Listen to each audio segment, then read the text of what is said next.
Good morning সবাইকে, happy Sunday to all of you. তো আজকে আমরা সানডেতে কি খেলাম সেটারই ব্লগ বানিয়েছি। তো সকালে আজকে বানিয়েছিলাম তড়কা। আমাদের বাড়িতে না ছোলার ডালের তরকাটা খেতে সবাই ভীষণ পছন্দ করে, শুভবার দিয়ে। তো সেটাই বানিয়েছিলাম। এমনি নর্মাল ডালের তরকা খেতে কেউ পছন্দ করে না, আমার ছেলে তো খাবেই না, তো আমরাও খুব একটা পছন্দ করি না। তো সেই মতো ছোলার ডালটাকে দেখতে পেলে আগের দিন রাতে ভিজিয়ে রেখেছিলাম, সেটাই সেদ্ধ করছিলাম। প্রেশারে আর দিইনি, যেহেতু ভেজানো ছিল অলরেডি, বেশি গলে যাবে নইলে। তো আর এখানে আমি আদা রসুন কিমা করে ভেজে নিয়ে ওর মধ্যে পেঁয়াজ আর টমেটো কুচি করে দিয়ে নুন দিয়ে ভালো করে ভেজে নিলাম। নুনটা দেওয়াতে তাড়াতাড়ি একটু নরম হয়ে গেল জিনিসগুলো। তো এটা ভেজে নিয়ে এর মধ্যে আমি একটু লঙ্কা দেবো, লঙ্কাটা পরে দিচ্ছি, বেশি ঝাল হবে না, ছেলেও খাবে বলে। আর দিলাম এখানে হলুদ গুঁড়ো আর একটু তড়কা মশলা।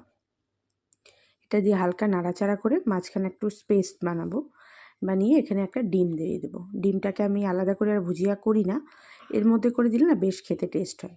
সামান্য একটু তেল অ্যাড করলাম, আর এই যে একটা ডিম দিয়ে আমি সুন্দর করে এটাকে নেড়ে নেব। তারপর এখানে আমি ডালটাকে অ্যাড করে দেবো। ব্যাস, খুব সুন্দর তরকা রেডি।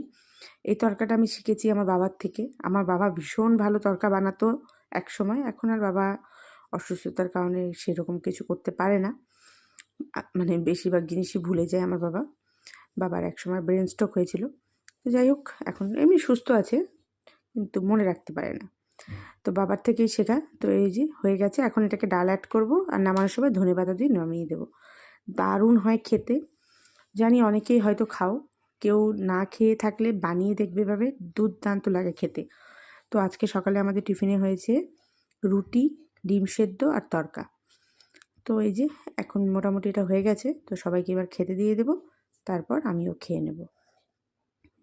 তারপর দেখি রান্নার এখন কী করা হয়। তো এই যে আমার ব্রেকফাস্ট, এখানে 2টো ডিম আছে আমার আর ছেলের। আর তারপর লাঞ্চে হয়েছিল পালং শাক, আলু বেগুন বড়ি দিয়ে পালং শাকের ঘন্ট। আর আমাদের জন্য হয়েছিল চিকেন কষা। আর এটা না মাছের মশলা করে রেখেছিলাম, মাছটা আমি পরে ভিডিও করতেই ভুলে গেছি। মায়েরা যেহেতু চিকেন খায় না, মায়েদের জন্য মাছ হয়েছিল।